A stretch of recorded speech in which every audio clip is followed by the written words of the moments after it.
오늘은 데살로니가전서 5장 12절에서 24절 본문 말씀 가지고요. 너희를 부르신 이는 미쁘시니 라는 제목으로 함께 은혜 나누도록 하겠습니다. 매년 돌아오는 오늘은 추수감사 주일입니다. 여러분 추수감사절의 유래에 대해서는 아마도 미국에 사시는 분들이시기 때문에 아마 다들 잘 알고 계시리라 믿습니다. 영국 국교회의 박해를 피해서 1620년 102명의 청교도들이 메이플라워를 타고 이주를 이 아메리카 신대륙으로 이주를 했습니다. 그래서 1620년 10월경에 10월 11월경에 이 미국 땅에 도착을 해서 정착을 하게 되는데요. 그 추운 겨울을 맞이하면서 그들이 굉장히 많은 사람들이 풍토병으로 말미암아 죽는 사건이 벌어지면서 굉장한 위기가 왔죠. 그때 그들을 도와준 사람들이 바로 이 아메리칸 원주민 인디언들이었습니다. 그래서 그들의 도움을 받아서 추운 겨울을 겨우 지내고 나서 이듬해 1621년 가을 때는 그 인디언들의 도움으로 옥수수를 심고 농사를 짓는 법을 배워서 많은 수확을 거두게 됩니다. 그래서 그것을 감사해서 원주민들을 초청해가지고 함께 이렇게 식사를 나누고 같이 했던 교제했던 것이 바로 우리 추수감사절의 유래다라고 할 수 있습니다. 그래서 그런지 이 미국의 정신을 말하자면은 결국 이주해 오는 이주민들을 따뜻하게 맞이하고 그들을 도와주는 것이 이 미합중국의 정신이 아닌가 생각을 합니다. 그래서 이것이 반영돼서 미국이 사실 많은 이주해 온 사람들로 말미암아 구성되어 있고 굉장히 그렇게 이민하는 자들에게 좀 뭐랄까 굉장히 넉넉한 정책을 펴지 않았습니까? 물론 오늘날에는 이제는 예전에 비하면 복잡한 정치적 상황, 경제적 상황, 문화적 문제 그리고 치안과 안전의 문제로 말미암아 멕시코 쪽에 장벽을 치고 이렇게 이주하는 사람들을 좀 이렇게 걸러 필터링하기는 하는데요. 그래도 미국의 기본적인 정신은 바로 이러한 이주해온 사람들로 말미암아 설립된 유나이티드다라는 것입니다. 그렇지만 우리가 이제 그래서 우리는 이 땅을 살아가면서 잊지 말아야 될 것이 있는데 그것이 무엇이냐면은 바로 그 나그네 된 사람들의 심정이고 그들을 따뜻하게 맞이하고 그렇게 우리를 받아준 사람들에 대한 감사인 것입니다. 사실 여러분 우리 미국에서 우리가 일을 하고 이렇게 살 수 있고 누릴 수 있는 것에 대해서 단 한순간도 우리가 감사함을 잊어서는 안 될 것입니다. 그래서 사실 미국도 그런지 그 감사함을 잊지 않으려고 그러는 것 같은데 미국 원주민들에게 여러 가지 혜택을 주지 않습니까? 카지노 사업권이라든가 제가 알기로는 한 달에 이렇게 나가는 것도 그게 있다고 그죠? 그런 것 같아요. 사실 이거는 감사한 마음으로 이렇게 주는 것 같은데 그게 실제로 이 원주민들한테 도움이 되는지는 모르겠어요. 오히려 제가 듣기로는 도움이 되는 것도 있지만 오히려 그들을 스포일 시켜서 그들이 이렇게 막 그냥 게을러지고 굉장히 힘들어지는 그런 중독되고 이런 일들이 있다라는 얘기를 듣습니다. 여하튼 우리가 중요한 것은 이 감사함을 잊지 않고 그것들을 기억해야 한다라는 사실이에요. 그래서 여러분 이 마쓰시타 고노스케라는 이 일본인 CEO 어떤 분이냐면 파나소닉이라는 전자 기업을 창립하신 분인데 그분이 말하기를 이렇게 말씀하셨어요. 감옥과 수도원의 공통점은 세상과 고립되어 있다는 것이다. 딱 하나 차이가 있다면 그곳에 있는 사람들이 불평불만을 하느냐 감사한 마음을 가지느냐이다. 감옥이라도 감사한 마음을 가지면 수도원이 될 수 있다 라고 말했어요. 그러니까 환경보다도 우리의 마음의 어떤 중심이나 자세, 태도가 더 중요함을 이야기한 거 아닙니까? 그러므로 여러분 우리가 감사함을 잊어서는 안 되는 것은 너무나도 분명한 사실입니다. 그런데 왜 우리는 자주 감사함을 잊어버리고 불평불만하게 되는 것일까요? 그 이유는 그런 것 같습니다. 사람이 무엇인가 익숙해지잖아요. 그리고 내가 누리는 것이 좀 당연하게 생각되잖아요. 그러면 그때부터는 감사함이 사라지고 감사함 대신에 뭐가 생깁니까? 불평과 불만이 올라오는 것 같습니다. 그렇다면 이번 추수감사절을 맞이해서 우리는 과연 우리가 감사해야 될 것이 무엇인지 오늘 본문을 통해서 한번 살펴보기를 원합니다. 저는 원래 창세기를 계속 강의하고 있었는데 추수감사절을 맞이하면서 어떤 말씀을 전할까 이렇게 고민하며 기도하는 새벽에 기도하는 가운데 하나님이 이 말씀이 떠오르게 하셨고 이 말씀을 봤어요. 원래는 16절, 17절, 18절 이 부분을 집중적으로 조명을 했었는데 그 앞부분부터 이렇게 쭉 읽어보니까 너무나도 좋은 말씀이고 굉장히 이 말씀 전체 제가 읽었던 이 오늘 본문이 굉장히 뭔가 말할 수 없는 이 하나님의 이 따뜻한 어떤 느낌과 마음을 주더라고요. 여러분들도 다시 한번 댁에 가셔서 추수감사절을 맞이해서 한번 깊이 묵상하면서 읽어보시기를 권해드립니다. 이 데살로니가 전서는 그 도시의 이름을 그대로 따서 데살로니가 시에 지어진 데살로니가 교회에 그 사도 바울이 편지를 한 편지입니다.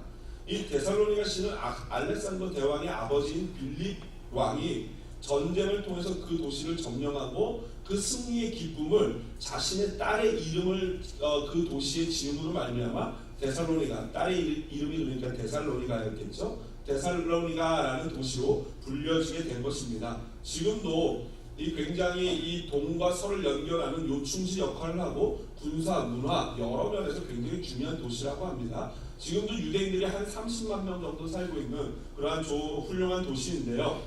이 사실 데살로니가 전서는 이 사도 바울이 첫 번째로 쓴 편지라고 학자들이 이구동성으로 얘기를 합니다. 사도 바울이 많은 이 서신서를 썼는데 그 중에 처음 쓴 편지가 바로 이 데살로니가서라는 거예요. 그 데살로니가서는 어떤 목적으로 어떤 이유에서 쓰여졌는가? 바로 데살로니가 교회를 향해서 사도 바울이 쓴 건데, 여러분 이 데살로니가 교회는 사도 바울이 개척한 교회거든요. 여러분 근데 이 목사가 개척을 해서 교회가 튼튼하게 서려면은 어느 정도를 목회를 해야지, 어느 기간 정도를 목회를 해야지 그 교회가 튼튼히 설 수 있을까요? 적어도 아무리 못해도 한 1년은 해야지 교회가 설 수 있지 않겠습니까? 그런데 여러분 이 데살로니가 교회는요, 신기하게도 딱 사도 바울이 3주에서 4주 정도까지밖에 목회를 못했어요. 그러니까 교회를 개척하고 한 달, 설교를 주일날 설교를 치면 4번이나 아니면 3번밖에 못하고 나서 유대인들이 사도 바울을 죽이려고 해가지고 피난을 가게 됩니다. 그런 교회예요. 그러다 보니까 사도 바울이 그 박해를 피해서 피난을 가면서 데살로니가 교회와 교인들을 놔두고 피난 갈 때 그 마음이 여러분 어떻겠습니까? 마치 젖먹이 어린애를 두고 가는 그러한 어미의 마음 아니었겠습니까? 그러다 보니까 이 데살로니가 교회는 사도 바울에게 늘 눈에 밟히는 그러한 안타까운 그런 교회였던 것입니다. 그래서 사도 바울이 디모데와 실라를 그 목회를 하도록 남겨두고 떠났다가 다시 디모데와 실라를 만나기를 원했는데 이 아덴에서 못 만나고 결국 고린도에서 이 디모데와 실라를 만나거든요. 그러면서 그들을 통해서 이 데살로니가 교회에 대한 소식을 듣게 됩니다. 그 소식은 반전이었어요. 3주나 4주밖에 목회를 못했던 그 애기와 같은 교회가 이 디모데를 통해서 들리는 소식은 너무나도 영성 있고 강력하게 건강하게 자라고 있다라는 소식이었어요. 그래서 사도 바울이 그 소식을 들으니까 여러분 얼마나 기쁘겠습니까? 마음이 너무너무 기쁜 거예요. 그런데 한두 가지 정도의 문제가 있었어요. 그건 뭐냐면은 그 지역에 있던 박해자들이 사도 바울의 사도권이라든가 디모데 목사나 실라 목사에 대해서 폄하를 하면서 공격을 하는 문제가 있었고, 또 다른 하나는 성도들이 부활에 대한 제대로 된 어떤 이 지식이 없어서 부활에 대해서 오해하는 일들이 있었어요. 그래서 이것들 그들을 격려하고 너희들이 신앙생활 잘하고 있구나라고 격려하는 목적과 더불어서 자신의 어떤 목사들의 목회 이것을 방해하는 것들에 대한 이 공격을 잘 이겨내라는 격려, 그리고 부활에 대한 제대로 된 가르침을 주기 위해서 바로 이 데살로니가 전서를 사도 바울이 보낸 것입니다. 이 보면은 이 데살로니가 전서는요, 구구절절히 그 목회자 사도 바울의 사랑이 담겨 있는 서신이라고 할 수 있어요. 여러분 오늘 본문 이렇게 한 장 넘겨보시면 되고요. 화면 보셔도 되는데 2장 8절에 보면은 이런 말씀이 있습니다. 우리 다 같이 한 목소리로 한번 같이 크게 읽어볼까요? 시작. 우리가 이같이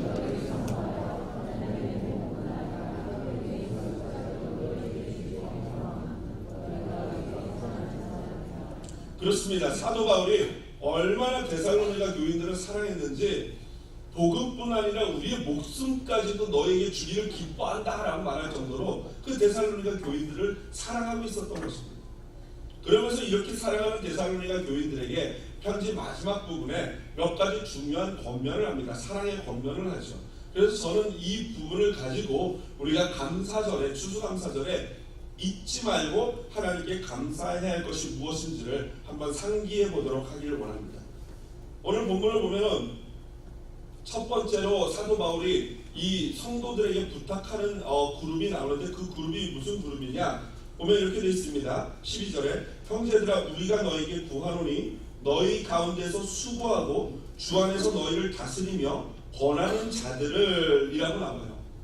그러니까 너희 안에서, 주 안에서 너희를 수고하고 너희를 다스리고 권면하는 자들이 있다라는 거예요. 그런데 이 수고하고 다스리고 권면한다, 권하다라는 이 세 가지 분사가 하나의 관사에 엮여 있어요. 그건 무슨 말이냐면은 수고하는 사람이 따로 있고 권면하는 사람이 따로 있고 그다음 다스리는 사람이 따로 있는 것이 아니라 한 사람에게 한 사람이 수고도 하고 다스리기도 하고 권면하기도, 가르치기도 한다라는 거예요. 그러니까 여러분 교회에서 수고하고 가르치고 권면하고 다스리는 사람은 누구겠습니까? 그렇죠. 아유 잘하시네요. 목사 내지는 장로. 초대교회는 이제 장로가 두 반이 있지 않았습니까? 한 반은 가르치는 장로고 한 반은 치리하는 장로라고 그랬어요. 그래서 여기서 말하는 이 사람은 이 첫 번째로는 교역자나 목회자들, 즉 디모데와 실라를 얘기하고 더 나아가서는 그 교회 장로님들, 오늘날 우리 교회를 비유하자면은 목회자인 저나 우리 교회 장로님들, 권사님들, 그리고 바로 우리 구역장님들까지도 거기에 해당되는 그러한 자리라 할 수 있을 것입니다. 아마도 이 개척자인 바울이 자신을 포함해서 디모데와 실라에게 그리고 장로님들에게 너희 지도자들 리더십 그룹의 성도들이 어떻게 하기를 원하는지를 첫 번째로 권면하고 있어요. 먼저 그걸 보기 전에 그렇다면은 지도자 그룹은 어떤 그룹인가? 아까 말한 것처럼 수고하는 그룹이에요. 사랑으로 성도들을 위해서 애쓰고 수고하고 봉사하는 자들이 리더십인 겁니다. 두 번째로 다스린다, 프로이스타메누스라고 나와 있는데, 이것은 신이 몸으로 모범을 보여서 사람들에게 롤 모델이 되는 것을 말하는 거예요. 그러니까 말로 막 이거 해라 저거 해라 시키는 게 아니라 신이 몸으로 무엇인가를 보여서 성도들이 그것에 감명을 받고 따라올 수 있도록 하는 리더십을 말하는 겁니다. 세 번째는 권하다라고 하는데 누데툰타스인데 이것은 가르친다, 그리고 또는 책망한다, 야단치는 거예요. 그러니까 하나님의 말씀을 잘 가르치기도 하지만 잘못하는 부분이 있으면 분명히 그것에 대해서 따끔하게 지적하고 야단을 치는 것이 또 지도자, 목회자, 교역자 또는 장로들, 리더십들이 해야 하는 일인 것입니다. 그러니까 이런 일을 게을리하면 그것은 리더라고 할 수 없는 것입니다. 자, 그렇다면 이런 리더들에 대해서 성도들이 어떻게 대해야 되는가? 첫 번째로 12절 마지막에 보니까 너희가 알고라고 해요. 알고, 에이데나이라는 단어인데 이것은 그 대상에 뭘 아는 거예요? 가치를 아는 거예요. 영어로는 리스펙이라고 합니다. 그 지도자들에 대해서 리스펙해야 돼요. 그 지도자들을 어떻게 해야 돼요? 알아줘야 된다는 거예요. 제가 직접 이 말을 하려니까 굉장히 쑥스러운데 오늘 좀 노골적으로 저를 좀 알아달라 그 얘기를 하는 거예요. 알아달라 그 얘기를 하는 겁니다. 좀 알아주시고 뭐 해야 돼요? 칭찬도 하고 감사도 할 줄 알아야 돼요. 제가 절대 이 성도님들의 그런 어떤 감사의 표현이나 이런 것을 받지 않습니다. 요번 주중에 한 청년을 제가 신방을 했어요. 그 청년이 이제 우리 교회 열심히 다니다가 이제 학교 문제로 타주에 이렇게 가게 됐는데 맛있는 밥을 사주고 이렇게 같이 식사를 끝내고 어느 원하는 위치에다 이렇게 제가 라이드를 해주고 내려다 주는데 그 친구가 갑자기 봉투 하나를 뜩 내미는 거예요. 이게 뭐냐 그랬더니 보니까 좀 막 날려 쓴 글씨로 이문성 목사님 그동안 감사합니다 라고 써서 봉투를 주는 거예요. 제가 받았을까 안 받았을까요? 어떻게 하셨어요? 제가 야 이 녀석아 내가 네 용돈을 못 줄만 이거 뭐 집어넣어 넣어 했어요. 그런데 제 마음이 어땠을까요? 너무나도 좋은 거예요. 그 철없는 이 젊은 청년이 그 목사에 대해서 그 감사함을 알고 그동안 가르쳐주셔서 감사하다고 이렇게 표현하는 이게 진짜 이게 제가 그건 뭐 당연히 안 받지만 그 안 받아도 그 마음만으로도 어때요? 너무나 좋더라고요. 너무나 좋더라고요. 진짜 신이 나더라고요. 보람이 있더라고요. 잘 가르쳤구나. 내가 잘 가르치다기보다는 본인이 잘 배운 거겠죠. 어쨌든 참 좋더라고요. 알아주면요 사람이 누구나 좋습니다. 여러분 이 구역장들이나 다른 장로님들 여러분 성도님들 좀 알아주셔야 돼요. 그들의 수고와 노고를 알아줘야 됩니다. 두 번째로 사랑 안에서 뭐예요? 귀히 여기라 그랬어요. 사랑 안에서 귀히 여기라. 이거는 헤게이스다이라는 헬라어인데 이 그들의 이 직분이나 그들의 이 높은 직분 이런 것 때문에 귀히 여기는 게 아니라 그들의 수고와 그들의 노력과 그들의 사랑에 대해서 귀히 여기다라는 거예요. 결국에는 이 귀히 여기고 그것을 알아주는 것은요 앞에 말했던 리더들의 수고, 다스림, 권면이라는 이것의 한 가지 목적으로 걸리면서 그들의 수고와 노고와 다스림, 가르침에 대해서 알아주고 그것을 귀하게 여기는, 여기서 귀하게 여기다는 그 뜻은 심지어는 존경하고 존중하라는 의미까지 있습니다. 그렇게 해야 한다라는 것이에요. 그리고 마지막 세 번째로 너희끼리 화목하라라고 얘기해요. 여러분 목회자나 이 리더들, 구역장을 중심으로 화목한 것만큼 교회가 행복한 것은 없는 줄로 믿습니다. 여러분 안타까운 건 뭐냐면요 자신들의 리더를 사랑하고 좋아하고 존경하는 사람들이 사실 그렇게 많지가 않은 것 같아요. 제가 교회들을 다녀보면요 교회를 다니면서 자기 교회에 만족하고 막 기뻐하고 자기 지도자를 사랑하는 성도들이 생각보다 많지 않아요. 그거는요 그 신앙생활이 행복하지 않는 지름길이에요. 신앙생활이 행복하고 기쁘려면은 자기가 섬기는 교회 목사를 사랑하고 내 구역장을 기뻐하고 구역장을 따르고 우리 구역장밖에 없어 라는 그런 마음이 있으면 그 교회와 그 구역은 행복할 줄로 믿습니다. 저는 오늘 좀 대놓고 알아달라고 자랑을 하려고 그러는데 어제도 제가 이 청소를 했어요. 어제 어떤 구역에서 오늘 마지막으로 우리 이 올해 마무리하면서 추수감사를 맞이해서 마지막으로 같이 구역들 다 연합으로 모여가지고 뭐 식사하고 했더니 목사님 꼭 오세요 했는데 얼마나 좋은지 빨리 먹으러 가려고 했는데 그만 어제 오전에 신방이 있고 오후에 일들이 밀리면서 교회를 도저히 오늘이 추수감사절인데 그냥 갈 수가 없는 거예요. 그래서 어제 막 저녁 8시 막 늦게까지 막 조명이 요즘 밝으니까 참 좋더라고요. 해는 일찍 지지만 조명이 켜지니까 이 마당 여러분 이따 가서 한번 나가보세요. 얼마나 깔끔하고 좋은지. 여기 잔디도 제가 어제 이거 다다닥 하면서 다 그 밤에 다 깎아놨습니다. 저 좀 놀이터 있는 잔디까지도 다 깎아놨어요.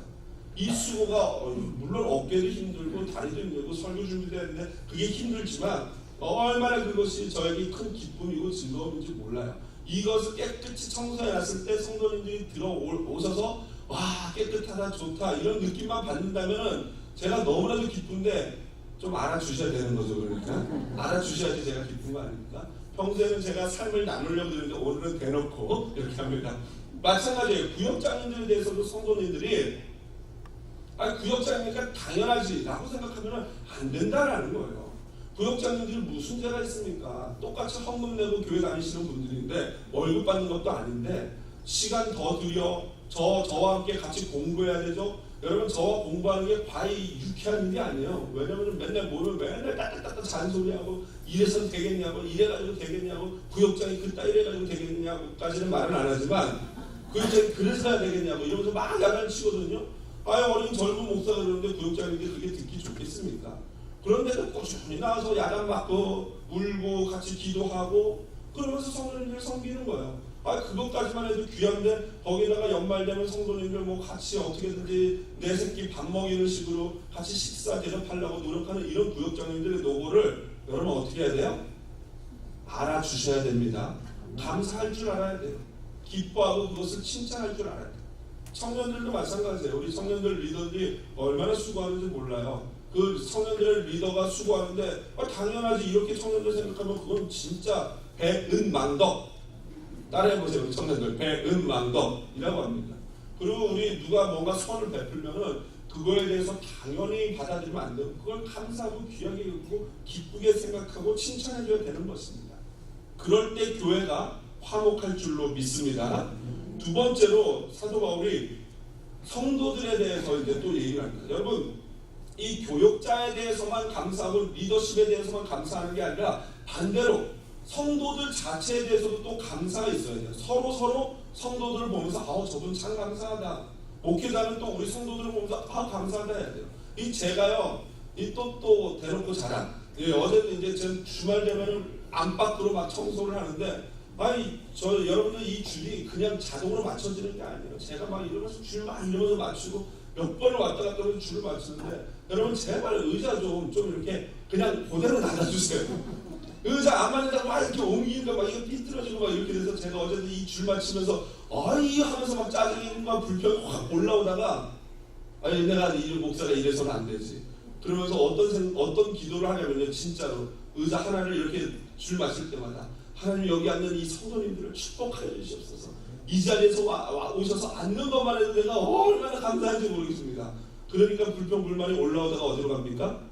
다 사라져버리는 거예요. 와서 앉아주시기만 해도 그게 너무 감사한데, 저는 실제로 그렇게 기도하면서 불평 올라오는 걸 뒤로 하고 감사로 바꾸면서 찬양하고 기도하면서 자리를 맞춥니다.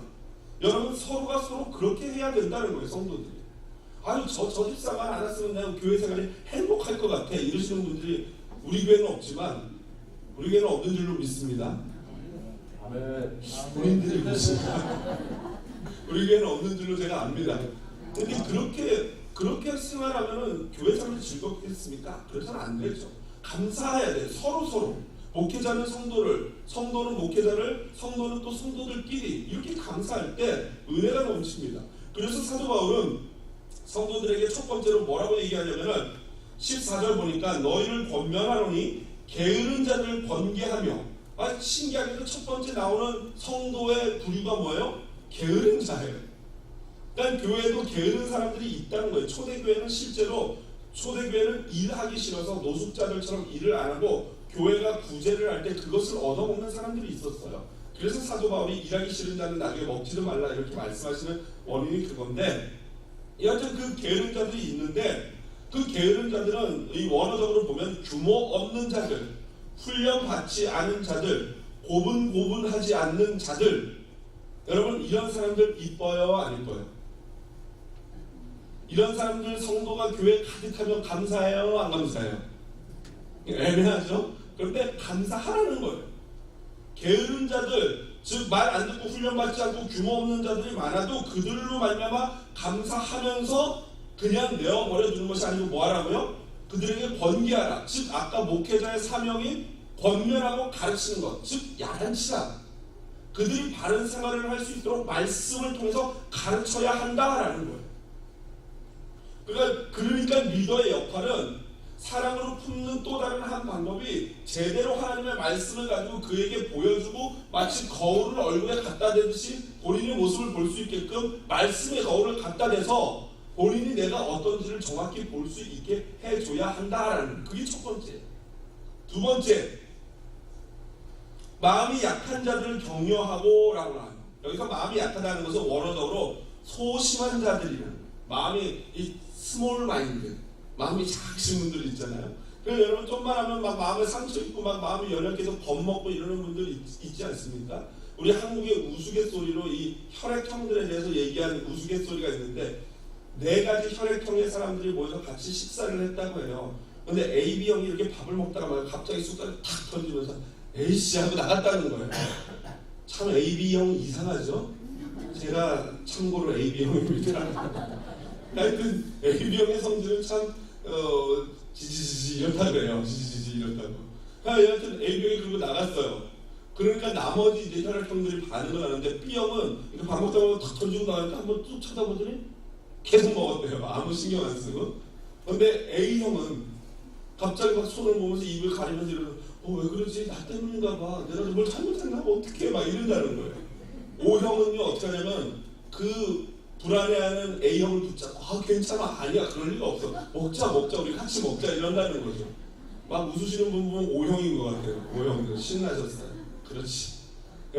사실 혈액형 이게 다 맞는지 안 맞는지는 모르겠지만 교회에서는 어떻게 해야 된다는 거예요? O형처럼 해야 된다는 거예요. O형처럼.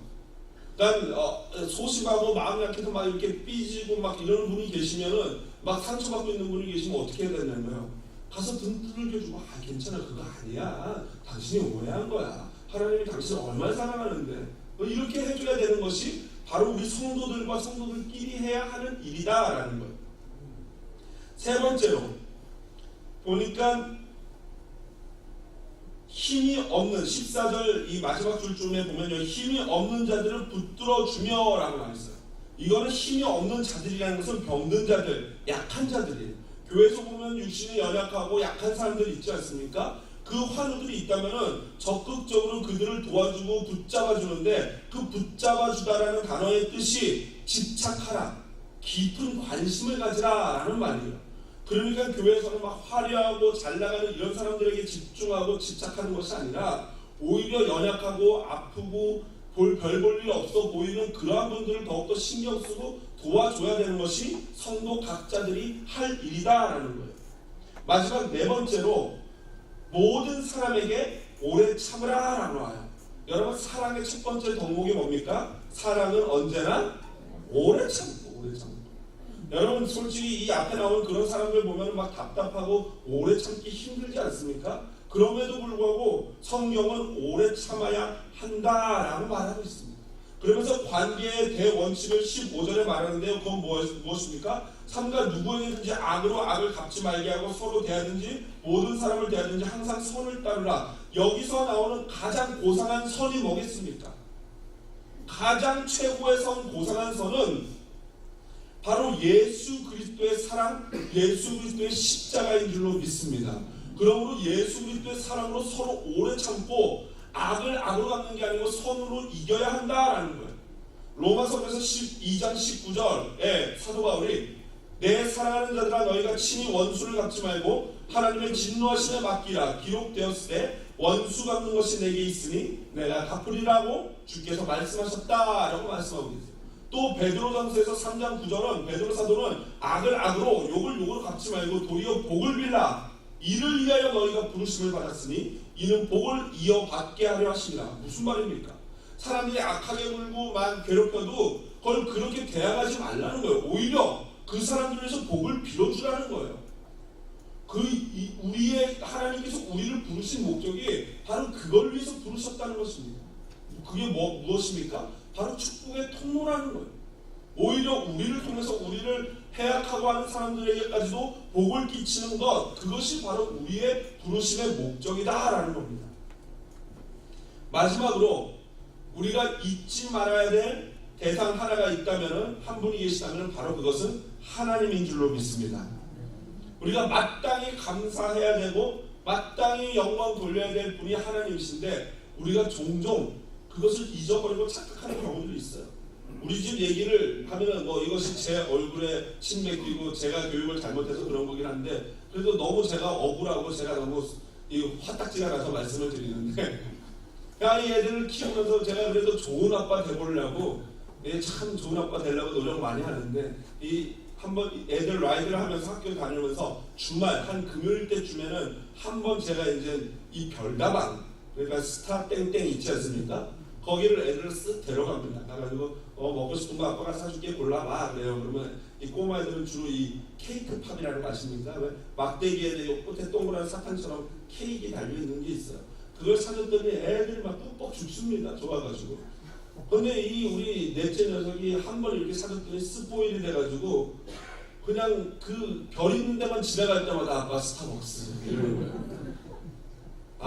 나투데이 오늘은 아니야. 그러면 오늘은 아니야. 그때부터 막 짜증을 부리면서 막 징징징징 돼요. 아니 지가 나한테 돈을 맡겨놓은 것도 아니고 내가 자기를 스타벅스를 맨날 데려가야 될 의무가 있는 사람도 아닌데 그렇게 징징대면서 이거 한번 사주고 감사하지는 못할 반정 오늘도 안 사준다고 또 막 불평을 해요. 그럼 내가 얘를 계속 키워야 되는지 말아야 되는지 고민이 되고 또 집에 오면 가관이 해요. 막 이제는 맨 막내까지 냉장고를 열 줄 알아가지고 냉장고가 분명히 내 건데 나한테 허락도 안 받고 지네가 막 열어가지고 막 다 꺼내 먹어요. 그래서 제가 먹으려고 보면 없어요. 벌써 지네들이 다 먹었어요. 그러고 나서 다 떨어지면 또 저한테 막 신경질을 해요. 왜 우유가 없냐? 빨리 우유를 갖다 놓으라. 진짜 신기합니다. 그리고 빨래도 한 번 안 하는 녀석들이 제가 빨래를 해가지고 그 힘들게 막 그냥 수건을 다 개놓잖아요. 한 번 샤워를 하면은 샤워 한 번 하고 수건 한 장만 쓰면 되잖아요. 근데 왜 꼭 두 장씩 쓰는지 모르겠어요. 막 그래 어제도 막 그냥 막 빨래 개는데 말은 디릿도 안 들어가고 막 신경질내서 이야 하고 소리를 질렀더니 목이 쉬어가지고 찬양한테 얼마나 오늘 설교하는데도 얼마나 힘든지 몰라요. 아니 하여튼 이 감사할 줄 모르는 이 인간들을 내가 어떻게 해야 되는지 고민이긴 합니다. 여러분 이 얘네들이 그러니까 이 아빠가 해주는 게 뭐예요? 감사한 게 아니고 뭐예요? 당연하게 받아들여요. 당연하게. 그러니까 내가 지네들한테 빚진 것도 없는데 사랑으로 해주는데 그걸 어떻게 받아요? 당연하게 받아요. 여러분 언젠가부터 하나님이 우리에게 이 주시는 것들을 우리가 너무 당연하게 받고 있지는 않습니까? 우리가 오늘도 아침에 일어나서 후 하고 한번 내신 이 한숨, 이 숨, 내가 오늘도 살아 숨쉬는 이거, 따뜻한 집, 이 추운 겨울 문 열고 들어가면 밖에는 너무 추운데 문 열고만 들어가면 따뜻한 기운이 있는 그 집, 그 따뜻한 햇살, 가끔 불어서 이 얼굴을 간지럽히는 그 시원한 바람, 수도만 틀면 나와서 내 얼어붙은 몸을 녹여주는 따뜻한 물, 우울한 마음 갖고 있는데 때로는 지저귀는 그 새소리로 마음을 달래주는 그 새소리, 아이들의 떠드는 소리, 키를 꽂고 돌리기만 하면 시동 걸리는 자동차. 비록 이젠 세월이 오래돼서 외모가 많이 변했지만 그래도 옆에서 함께 해주는 아내, 남편, 그리고 자녀들. 어쩌면 우리가 누리는 일상의 이런 모든 소중함이 내가 그것을 당연하다라고 생각하는 순간부터 감사가 아니라 뭘로 변하게 됩니까? 불평과 불만으로 변하게 됩니다. 어느새 나에게 모든 것을 주셨던 그 하나님에 대한 감사가 내가 무엇인가 필요할 때 나의 필요를 채워주는 그 하나님을 시녀로 전락시키면서부터 그때부터 우리의 감사는 사라지고 불평과 불만만 남게 되는 것입니다. 오늘 사도는 그래서 우리에게 이렇게 주문합니다. 기뻐하라, 기도하라, 감사하라 라고 명령해요. 그런데 그 앞에 조건이 붙습니다. 항상 쉬지 말고 범사해. 7 day, 24 hours. 그러니까 끝없이 틈없이 늘 하나님께 뭐 하라는 거예요? 기뻐하고 기도하고 감사하라라는 거예요. 어떻게 이것이 가능합니까? 그 비밀이 오늘 본문 말씀 가운데 있어요. 18절 보니까 이것이 그리스도 예수 안에서 너희를 향하신 하나님의 뜻이다. 무슨 말입니까? 그리스도 예수 안에 있을 때 이것이 가능한 줄로 믿습니다. 그리고 그것이 하나님이 우리를 향하신 하나님의 뜻이라는 것을 우리가 자각하면은 하나님이 나에게 모든 걸 주신 분이고 그걸로 말미암아 하나님이 감사하고 기뻐하고 기도하기를 원한다는 것만 안다면은 우리가 그렇게 할 수 있을 줄로 믿습니다. 찰스 스펄전 목사님이 이렇게 말씀하셨어요. 불행할 때 감사하면 불행이 끝나고 형통할 때 감사하면 형통이 연장된다.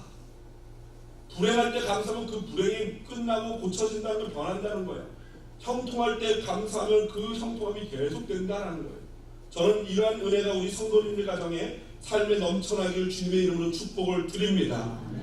그 우리 하나님이 주신 것 중에 가장 최상의 것이 있다면 그것은 바로 아까 말씀드린 예수 그리스도예요. 예수 그리스도로 말미암아 우리가 기뻐하고 기도하고 감사할 수 있는 것입니다. 그 일을 위해서 필요한 게 19절부터 22절에 나오는데 그러기 위해서 성령이 충만해야 돼요. 그러기 위해서 예언을 즉 말씀을 멸시하지 말고 말씀을 붙잡아야 되는 거예요. 그리고 좋은 것을 보고 들어야 하고 악한 것은 어떤 모양을 즉 흉내 내지도 말아야 하는 것입니다. 그래야 그렇게 할 때 항상 기뻐하고 쉬지 않고 기도하고 범사에 감사할 수 있는 것입니다. 말씀을 마무리합니다. 우리 인생이 별로 길지 않습니다. 서로 치고받고 싸우면서 미워하면서 살기에는 너무 짧은 것이 우리의 인생입니다. 불평과 불만으로 허비할 시간이 없습니다. 우리는 그래서 항상 하나님 앞에 기뻐하고 쉬지 말고 기도하고 범사에 감사하려고자 노력해야 됩니다. 그런데 그게 마음은 원하지만 잘 안 돼요. 그래서 어떤 때는 조바심이 나기도 하고 막 죄송하기도 합니다. 그러나 여러분, 사도 바울이 오늘 우리를 따뜻한 말로 위로합니다. 너무 조바심 낼 필요가 없다는 거예요. 왜냐하면 23절에 보니까 평강의 하나님이, 이 단어가 중요해요. 친히, 평강의 하나님이 친히 너희를 온전히 거룩하게 하시고, 저와 여러분이 하는 게 아니라 하나님께서 저와 여러분 안에서 선한 일을 이루실 줄로 믿습니다. 그 하나님은 미쁘셔요. 미쁘다는 것은 오늘 영어 제목대로 faithful한 거예요. 믿음직스러우신 분이에요. 지금까지 변하지 않고 저와 여러분을 오늘 여기까지 인도하신 하나님께서 앞으로도 하나님 앞에 서는 그날까지 우리를 아름답게 변화시키고 인도하며 우리 삶에 감사와 기쁨 넘치게 하여 주실 줄로 믿습니다. 그 하나님을 믿는 믿음으로 오늘 같이 찬양 드리기를 원합니다.